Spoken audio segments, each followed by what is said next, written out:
There's plenty for ministers, central bank governors and bankers to discuss at this year's annual meetings of the World Bank, IMF and Institute of International Finance in Washington, D.C.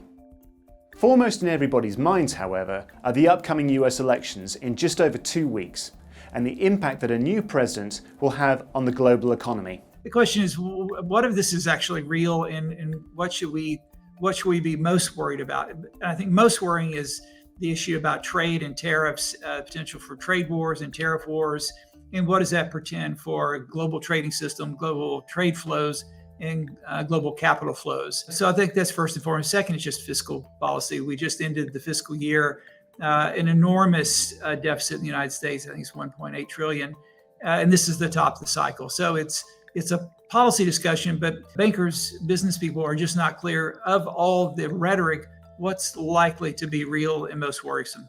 The ballooning US deficit is part of a global trend of rising debt, which has hit a record high of $312 trillion, according to IIF data. The debt burden is weighing on emerging markets particularly, with rising interest payments reducing resources available for health, education, and particularly efforts to respond to climate change. And while the financial sector has been at the forefront of the transition to renewable energy, there's a growing realization about the role it can realistically play without public sector support. If we want less fossil fuel energy, then we need the public sector to get engaged and offer incentives, disincentives, regulation, taxation, pricing mechanisms, a variety of different tools.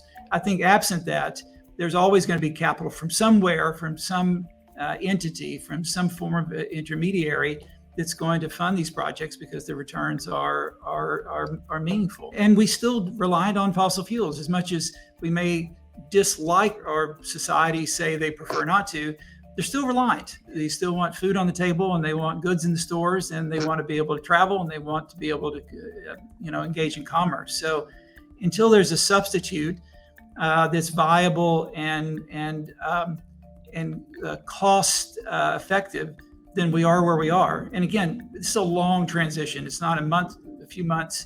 It's a multi-decade transition. Important as they are, climate change and the outcome of the US elections are far from the only big topics under discussion at the coming meetings. Recent cross-border consolidation moves in the European banking sector, combined with September's Draghi report into increasing the EU's competitiveness internationally, have led to renewed talks about the pace of deeper integration in the bloc's financial services sector.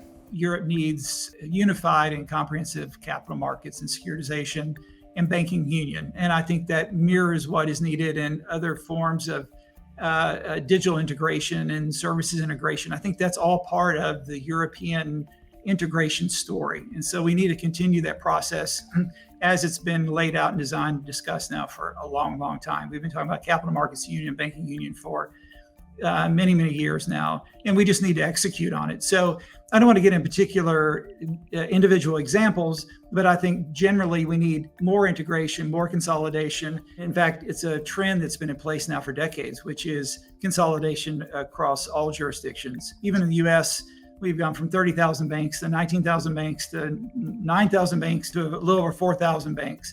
So that kind of consolidation will continue globally, I think, for the foreseeable future.